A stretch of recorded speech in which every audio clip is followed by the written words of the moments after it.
বিপ্লবী বলছি, আমি এ যুগের এক কণ্ঠ যোদ্ধা বলছি, আমি এ যুগের এক দেশপ্রেমিক বলছি, আমি এ যুগের এক কমরেড বলছি, যে কণ্ঠ কলমের দ্বারা লড়ে যাচ্ছে দেশ মাতৃকাকে বাঁচানোর জন্য, যে লড়ে যাচ্ছে হিংস্র হায়েনার ছোবল থেকে স্বাধীনতা ও সার্বভৌমত্বকে টিকিয়ে রাখার জন্য, যে লড়ে যাচ্ছে বৈষম্যহীন এক বাংলাদেশ দেখার স্বপ্নে, যে লড়ে যাচ্ছে অসাম্প্রদায়িক বাংলাদেশ বিনির্মাণে।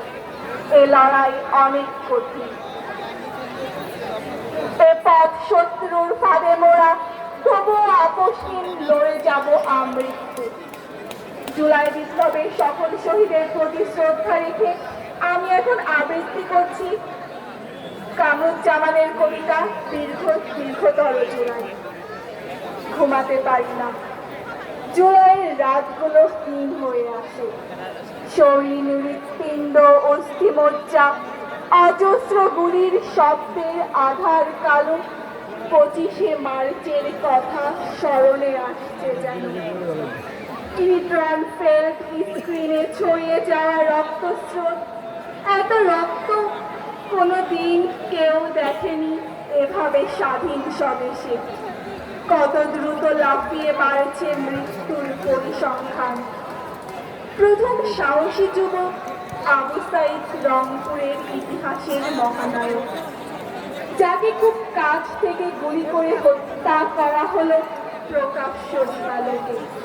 নির্মম হৃদয় পৈশাচিকতায় স্তব্ধ হয়ে আছে বোধ। দরিদ্র কৃষকের সন্তান রক্ত দিয়ে মর্মমূলে আঘাত করে জাগিয়ে দিয়েছে, জাগো জাগো লাখপতি জনপদে বাংলার তরুণী তরুণ নৌজওয়ান। ঢাকার উত্তরায় পানি লাগবে পানি বলে দীপ্ত স্বরে ছুটে বেড়াচ্ছিল অসামান্য হৃদয়বান যুবক মুখ্য। গুলির টিয়ার শেল উপেক্ষা করে এগিয়ে যাচ্ছিল সে। মাথায় গুলি করে হত্যা করা হলো তাকে। আচানক 97টি হেলিকপ্টার উড়ালো আকাশে। জনসাধারণের ট্যাক্সের টাকায় নির্বিচারে গুলি, সাউন্ড গ্রেনেডে নয়ামাটি মহল্লার উন্মুক্ত ছাদে পিতার কোলে মাথায় বুলেট বিদ্ধ হলো শিশু রিয়ামণি। নিপুণে লক্ষ্য ভেদ স্নাইপারের লোকচক্ষুর আড়ালে থেকে গুলি করে করে নিভিয়ে দিচ্ছে শত শত জীবন প্রদীপ। দীর্ঘতর আরো দীর্ঘ হয়ে উঠল জুলাই। রক্তে রক্তে গাঢ় প্রগাঢ় হলো, দেখি যেন পতাকার লাল সূর্য সহস্র সহস্র শহীদের খুনে খুনে প্রলম্বিত হয়ে চলেছে জুলাই রক্তের বন্যা। পর্বগুলো উপচে পড়েছে লাশে লাশে, নামছে রক্তস্রোত।